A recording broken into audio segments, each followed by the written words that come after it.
प्रायिकता हम डिस्कस कर रहे थे 16.4 की कुछ प्रॉब्लम्स को हमने यहाँ पे लिया था और उसी प्रायिकता में कुछ और प्रॉब्लम को हम डिस्कस कर रहे हैं। तो प्रॉब्लम नंबर जो 5 है आपकी 16.4 में, उसको आज हम डिस्कस करेंगे। तो देखिए, इसके बाद आप इसकी जो जितनी भी प्रॉब्लम है, जो यादृच्छिक चर के से संबंधित हम जो भी डिस्कस कर रहे हैं, अब वो आपको अच्छे से समझ में आ गया होगा। अब हम इसकी जो प्रॉब्लम ले रहे हैं वो ले रहे हैं अपने 16.4 की 5। देखिए, जो 5th प्रॉब्लम है वो क्या कह रहा है आपके पास, वो आपसे कह रहे हैं कि 10 वस्तुओं के ढेर में से 3 वस्तुएं त्रुटिपूर्ण हैं। इस ढेर में से 4 वस्तुओं को एक प्रतिदर्श यादृच्छिक निकाला जाता है। माना प्रतिदर्श में त्रुटिपूर्ण वस्तुओं की संख्या को यादृच्छिक चर x द्वारा निरूपित किया जाए तो ज्ञात कीजिए x का प्रायिकता बंटन। देखिए, सवाल को समझिए। ये कह रहा है कि 10 वस्तुओं के ढेर में 3 वस्तुएं त्रुटिपूर्ण हैं। हमारे पास 10 वस्तुओं का एक ढेर है। माना कि वो ढेर हमारे पास इसके अंदर है, तो इसमें जो टोटल ढेर है वो 10 का है। तो ये आपका सैंपल स्पेस हो गया 10। उसमें से 3 त्रुटिपूर्ण हैं।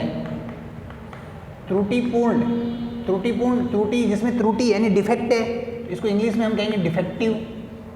डिफेक्टिव है तो जिसमें त्रुटिपूर्ण है उसको डिफेक्टिव यानी उसको डी से लिख दिया हमने। यानी 3 त्रुटिपूर्ण है, 3 डिफेक्टिव हैं। डिफेक्टिव जो होंगे उनको मैं डी से लिखूँगा। तो 7 क्या हैं? 7 ऐसे हैं जिसमें त्रुटि नहीं है, यानी वो नॉट डिफेक्टिव हैं। उनमें कोई भी डिफेक्टिव नहीं है। तो नॉट डिफेक्टिव यानी त्रुटि है उसको डी से लिखा, तो त्रुटि नहीं है उसको डी नॉट से लिखा। तो हमने देखा यहाँ पे 3 जो हैं वो डी हैं, त्रुटि वाले हैं, और 7 जो हैं वो डी नॉट त्रुटि रहित हैं। तो 3 क्या है मेरे पास? त्रुटि पूर्ण है, और 7 हैं त्रुटि रहित। तो 3 जो हैं वो है आपके पास त्रुटि पूर्ण है, और 7 जो हैं वो त्रुटि रहित हैं। ये हमारे पास सवाल है। तो ये आपको सवाल मोटा मोटा ऐसे समझ में आया होगा। अब ये कह रहा है आपको, माना प्रतिदर्श में त्रुटिपूर्ण वस्तुओं की संख्या को यादृच्छिक चर x द्वारा निरूपित किया जाता है। हाँ, इस ढेर में से 4 वस्तुओं को एक प्रतिदर्श यादृच्छिक निकाला जाता है। यानी 4 वस्तुओं को प्रतिदर्श यादृच्छिक निकाला जाता है। यानी यादृच्छिक जो एक इवेंट जो घटना निकालना है वो 4 को एक साथ निकालना है। माना प्रतिदर्श में त्रुटिपूर्ण वस्तुओं की संख्या को यादृच्छिक चर x माना गया है। तो x जो है वो है त्रुटिपूर्ण वस्तुओं को निकालना। तो यादृच्छिक चर माना गया है त्रुटिपूर्ण वस्तुओं को निकालना। त्रुटिपूर्ण वस्तुओं को निकालना यादृच्छिक चर x माना गया है। तो x की वैल्यू क्या होगी मेरे पास? तो x की वैल्यू देखिए क्या हो सकती है। तो त्रुटिपूर्ण निकालना तो 3 मैक्सिमम निकाल सकता हूँ, 3 मैक्सिमम त्रुटिपूर्ण निकाल सकता हूँ। तो x की वैल्यू हो जाएगी 0, 1, 2 और 3। 3 से ज़्यादा मैं त्रुटिपूर्ण वस्तुएं नहीं निकाल सकता। एक बार में मैं 4 वस्तुएं निकालता हूँ। तो जो प्रतिदर्श समष्टि है मेरे पास, यादृच्छिक जो घटना है एक बार निकालना, वो 4 वस्तुएं निकालना है। और उन 4 वस्तुओं में निकालने में x जो है वो त्रुटिपूर्ण वस्तुओं को निकालना है। और वो कितने निकाल सकता हूँ मैं? मैक्सिमम 3 निकाल सकता हूँ। तो यहाँ से हम देखें 3 त्रुटिपूर्ण वस्तुएं निकाल सकता हूँ मैं, इसकी ज़्यादा नहीं निकाल सकता। तो सबसे पहले अगर इसकी मुझे बनानी क्या है, इसकी आपको बनानी है x का प्रायिकता बंटन ज्ञात कीजिए। उसके बाद के जो सवाल है वो हम इसमें देखेंगे। तो देखिए, मैं सवाल को एक बार वापस रीड कर देता हूँ। 10 वस्तुओं के ढेर में से, ये एक 10 वस्तुओं का ढेर था जिसमें 3 त्रुटिपूर्ण थी, 3 त्रुटिपूर्ण हैं। त्रुटिपूर्ण है, इसको इंग्लिश में बोलते हैं डिफेक्टिव, इसलिए मैंने उसका लिया है डी। तो 7 इसमें ऐसी हैं जिसमें त्रुटि नहीं है, तो वो हो गया डी नॉट। मैंने उसको डी बार से लिखा है। तो जब डी लिखता हूँ तो आप समझ जाना वो त्रुटिपूर्ण है, डी बार त्रुटिपूर्ण नहीं है। तो इस तरीके से हमने यहाँ पे इस सबसे पहले सवाल को समझ लिया। अब कह रहा है इस ढेर में से 4 वस्तुओं को एक प्रतिदर्श यादृच्छिक निकाला जाता है। यानी जो यादृच्छिक घटना है उसमें हम 4 वस्तुएं एक साथ निकालते हैं। तो सबसे पहले देखिए कि ये हमारे पास जो केस बना, तो x = 0 का मतलब है एक भी वस्तु का त्रुटिपूर्ण नहीं होना। एक भी वस्तु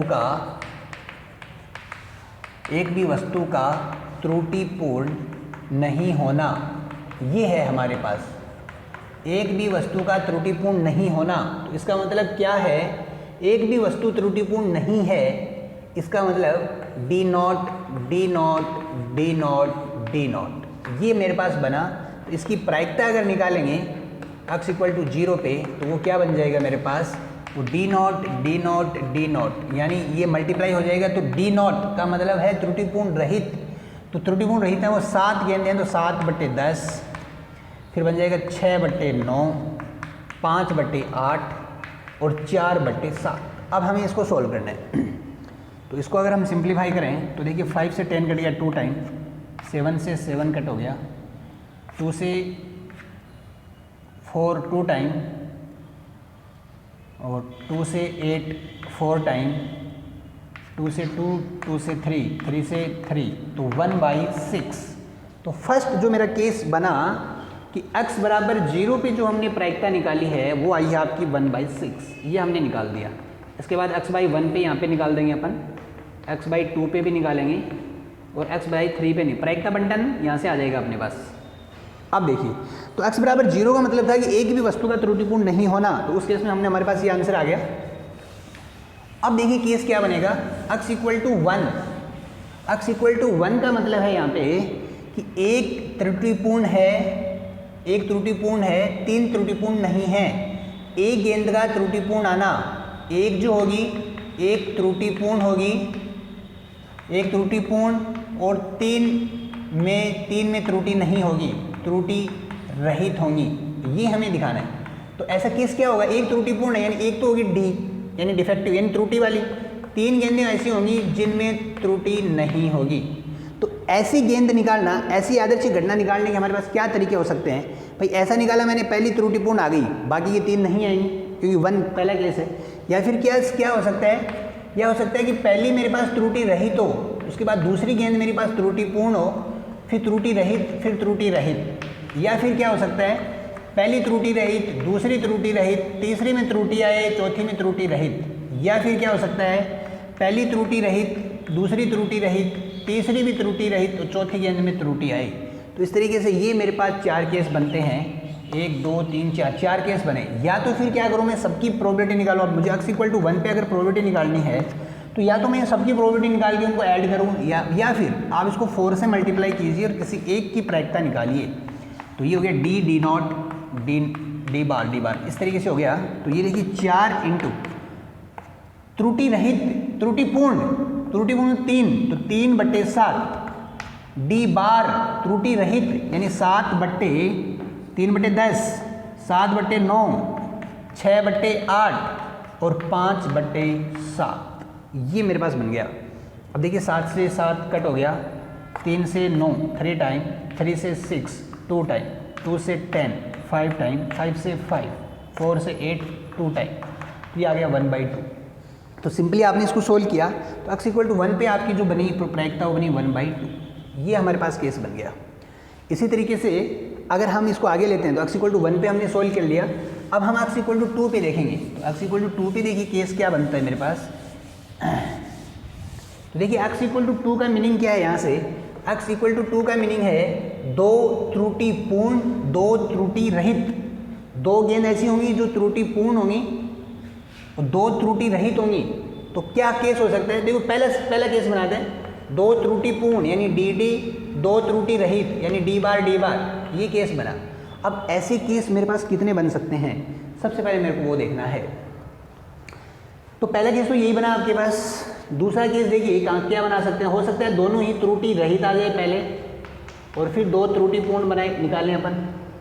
या फिर क्या हो सकता है, पहली त्रुटि रहित हो और अंदर दोनों की दोनों क्या हो जाए, त्रुटि, दूसरी तीसरी पहली त्रुटि पूर्ण आ जाए, फिर त्रुटि रहित आ जाए, फिर वापस त्रुटिपूर्ण आ जाए आपके पास।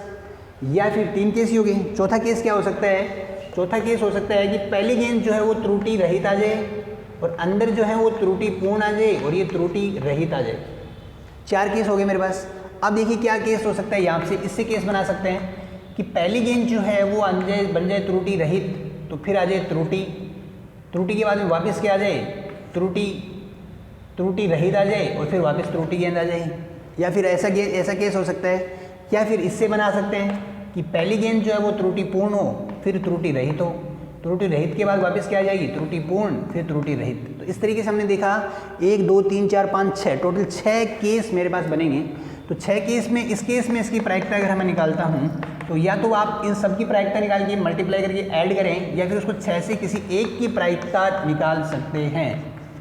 तो बहुत ही सिंपल तरीके से हम यहाँ से कर सकते हैं। तो 6 इंटू, पहली है त्रुटिपूर्ण आना, तो 3/10, दूसरी भी त्रुटि 2/9, तीसरी त्रुटि रहित यानी 7/8, वो चौथा जाएगा 6/7।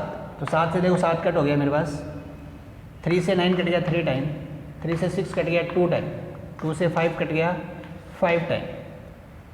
तो ये हमारे पास बना। इसमें और भी कुछ कट हो रहा है क्या? तो ये बन जाएगा मेरे पास,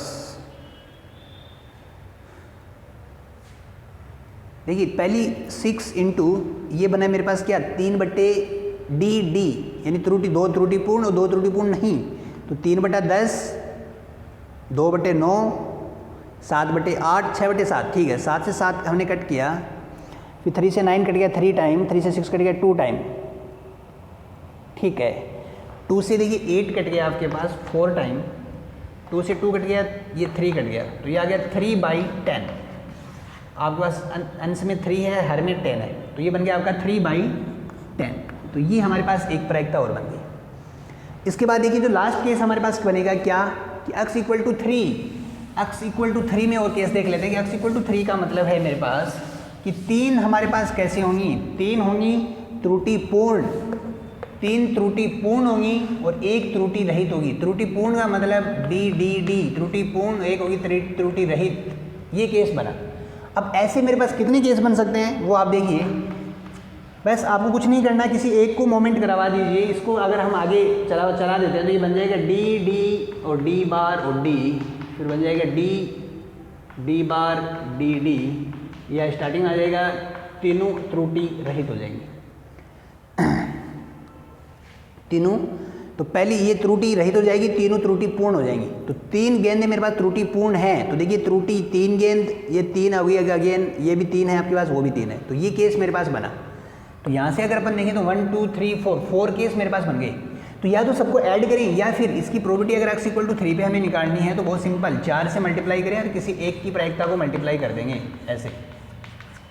तो बन जाएगा 4 इंटू, सबसे पहले डिफेक्टिव आना यानी त्रुटिपूर्ण आना, तो वो बन जाएगा 3/10, दूसरा है 2/9, तीसरा है 1/8 और डी बार वो हो जाएगा 7/6। ये हमारे पास केस बना।